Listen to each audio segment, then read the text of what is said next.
Hello friends, હું છું કૃતિકા. અમે ગુજરાતી રેસિપીઝમાં તમારું હાર્દિક સ્વાગત છે. આજે આપણે ટ્રેડિશનલ રીતે જે બને છે હાંડવો, બસ તે જ રીતે આપણે હાંડવો બનાવીશું. આ હાંડવો એટલો પરફેક્ટ બને છે કે જો તમે પહેલી વાર પણ બનાવતા હશો તો પણ તમારો હાંડવો એકદમ પરફેક્ટ બનશે અને સ્વાદમાં ખૂબ જ એવો ટેસ્ટી લાગે છે. તો એકવાર આ રેસીપીને જરૂરથી ટ્રાય કરજો. તો ચાલો આજની આ એકદમ ટેસ્ટી રેસીપીની શરૂઆત કરીએ. સૌથી પહેલાં આપણે એક આ રીતનું વાસણ લઈશું અને તેની અંદર આપણે 1.5 કપ જેટલું હાંડવાનો લોટ લઈશું. આ લોટ મેં બહારથી મંગાવેલો છે, એટલે કે ઘંટીનો લીધેલો છે, પણ તમે ઘરે પણ આને દળીને રેડી કરી શકો છો. હવે 2 ટેબલ સ્પૂન જેટલું દહીં એડ કરીશું. તો અહીંયા મેં મીડિયમ ખાટું દહીં લીધેલું છે, જે 2 મોટી ચમચી ભરીને એડ કર્યું છે. હવે આને આપણે મિક્સ કરી લઈશું અને હવે થોડું પાણી એડ કરીને આનું એક થીક બેટર તૈયાર કરવાનું છે. આ બેટર પતલું ના બને તેનું ધ્યાન રાખવાનું છે. તો અહીંયા આપણે બહુ જ થોડું પાણી એડ કરવાનું અને એને મિક્સ કરતા જવાનું છે. તો બસ આ જ રીતનું આપણે બેટર રેડી કરવાનું છે. તમે જોઈ શકો છો કે આ મીડિયમ થિકનેસવાળું બેટર છે. તો બસ આ જ રીતે આપણે હાંડવાના લોટને પલાળવાનું છે અને તેને આપણે ઢાંકીને મૂકવાનો છે. તો બહુ સારી રીતે મિક્સ કરી લેવાનું, કોઈ પણ જાતના ગાંઠા ના રહે તે રીતે એને મિક્સ કરવાનું છે. અને હવે આને ઢાંકીને આપણે 6 કલાક માટે મૂકી રાખીશું. તમે એને ઓવરનાઇટ પણ રાખી શકો. હવે અહીંયા આપણે જોઈ શકીએ છીએ કે જે હાંડવાનું બેટર છે તે સરસ એવું રેડી થઈ ગયેલું છે. તો 6 કલાક પછી આપણું હાંડવાનું બેટર હાંડવો બનાવવા માટે એકદમ પરફેક્ટ છે. હવે આની અંદર 2 ચમચી ભરીને આપણે સોજી એડ કરીશું. સોજી એડ કરવી એ ટોટલી ઓપ્શનલ છે, પણ સોજી એડ કરવાથી હાંડવાનો ટેસ્ટ બહુ સારો એવો આવે છે. તો આને આપણે એકવાર સારી રીતે મિક્સ કરી લઈએ. અને જો ક્યારેય બેટર પતલું થઈ જાય તો પણ તમે સોજી થોડીક વધારે એડ કરીને તેને એડજસ્ટ કરી શકો છો. હવે 1 નંગ જેટલું લીંબુ લઈશું અને લીંબુનો રસ આ રીતે નીચોવીને એડ કરી લઈશું. આ રીતે લીંબુ એડ કરીશું તો જે તેની ખટાશ છે એ એકદમ પરફેક્ટ આવશે. તો બસ આ જ રીતે આપણે લીંબુનો રસ એડ કરવાનો અને સાથે જ 1.5 ચમચી જેટલી ખાંડ એડ કરી લેવાની છે અને આ બધી વસ્તુને આપણે એકદમ સારી રીતે મિક્સ કરવાનું છે.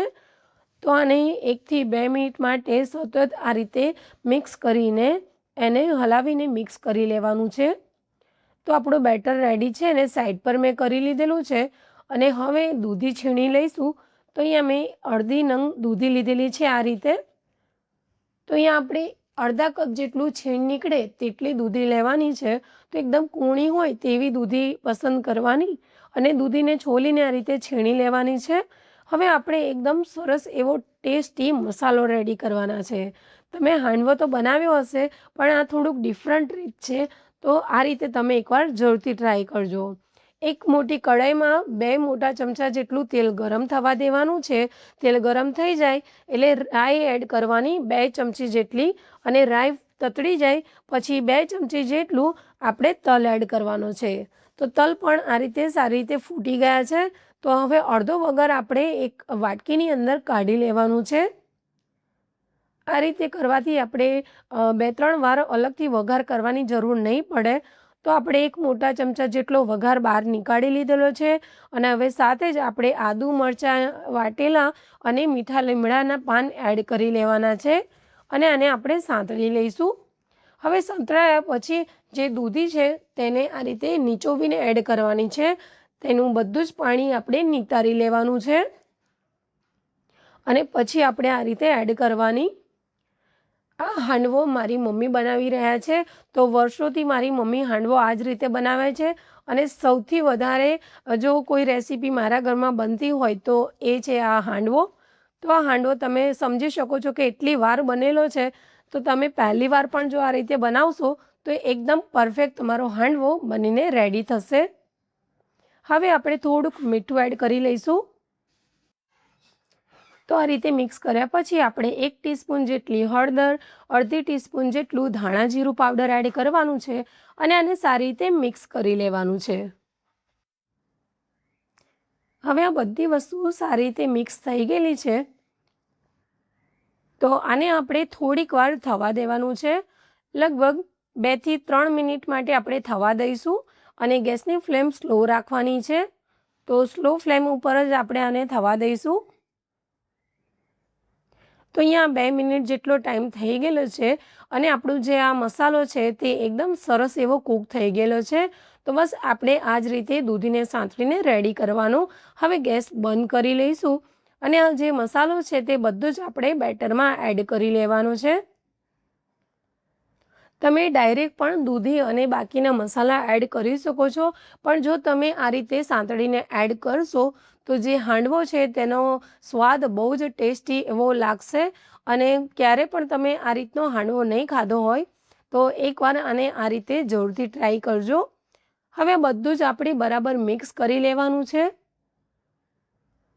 તો બધું મિક્સ થઈ ગયા પછી આપણે અડધી ટીસ્પૂન જેટલો ખાવાનો સોડા એડ કરવાનો છે અને આને મિક્સ કરી લેવાનો છે.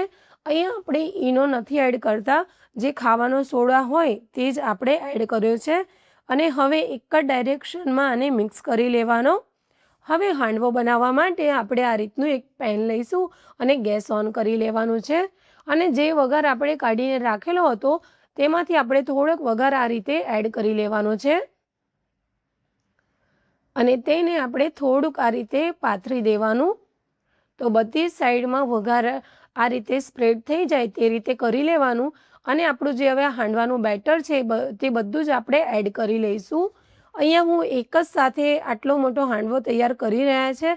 જો તમારે 2 ભાગમાં તૈયાર કરવો હોય તો તમે અડધું હાંડવાનું બેટર એડ કરીને આ જ પ્રમાણે તમે હાંડવો તૈયાર કરી લો. હવે આને ઢાંકીને આપણે ધીમા ગેસ ઉપર થવા દેવાનું છે. તો 10 થી 15 મિનિટ માટે આને વ્યવસ્થિત પહેલાં થવા દઈશું, પછી એકવાર એને ચેક કરતું રહેવાનું છે. તો અહીંયા 15 મિનિટ જેટલો ટાઈમ થઈ ગયેલો છે. તો હવે આને આપણે આ રીતે ઉપરથી થોડુંક જે વઘાર બાકી છે તેને આ રીતે સ્પ્રેડ કરી લઈશું. તો બધો જ વઘાર મેં આ રીતે નાખી દીધેલો છે અને એને સ્પ્રેડ કરી લેવાનું.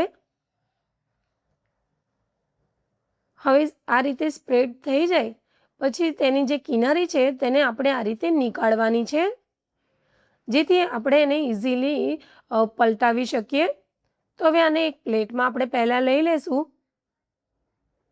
તો તમે જોઈ શકો છો કે નીચેથી એકદમ સરસ એવો આપણો હાંડવો બન્યો છે. હવે આ જ પ્રમાણે આપણે ઉપરની સાઈડમાં પણ એને કૂક કરવાનું છે. તો બહુ જ શાંતિથી અને આ રીતે આપણે ફેવરી લેવાનું છે. તો બસ હવે આને આપણે નીચેથી પણ ચડવા દઈશું. તો ઢાંકીને બીજી 10 થી 15 મિનિટ માટે થવા દેવાનું અને ગેસની ફ્લેમ છે તે સ્લો જ રાખવાની છે. તો અહીંયા સ્લો ફ્લેમ ઉપર જ આને આપણે કૂક કર્યો છે. હવે ગેસ બંધ કરી લઈશું અને આપણો હાંડવો છે તે રેડી થઈ ગયેલો છે. તો હવે આને આપણે એક પ્લેટમાં લઈ લઈએ. તો તમે જોઈ શકો છો કે બંને સાઈડમાં એકદમ સરસ એવો હાંડવો આપણો શેકાઈને રેડી છે. બહુ જ ટેસ્ટી એવો હાંડવો આપણો બન્યો છે. તો તમે પણ એકવાર આ રીતે ખાટો મીઠો ટેસ્ટવાળો હાંડવો જરૂરથી ટ્રાય કરજો અને તમને આ રેસીપી કેવી લાગી છે અને તમે પણ આ રેસીપી કઈ રીતે બનાવો છો તે કમેન્ટ કરીને મને જરૂરથી જણાવજો. ફરીથી મળીશું એક નવી રેસીપી સાથે. ત્યાં સુધી આવજો. Thank you for watching.